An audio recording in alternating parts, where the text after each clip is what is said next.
சிற்றம் சிறுகாலே வந்துன்னை சேவித்து உன் பொற்றாமரை அடியே போற்றும் பொருள் கேளாய்.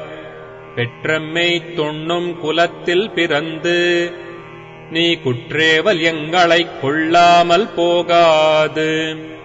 இற்றைப் பறைகொள்வான் அன்று காண் கோவிந்தா.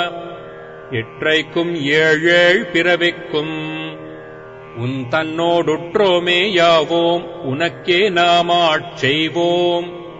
மற்றெனங்காமங்கள் மாற்றேலோர் எம்பாவாய். சிற்றம் சிறுகாலே வந்துன்னை சேவித்து உன் பொற்றாமரை அடியே போற்றும் பொருள் கேளாய். பெற்றம்மை தொன்னும் குலத்தில் பிறந்து நீ குற்றேவல் எங்களைக் கொள்ளாமல் போகாது.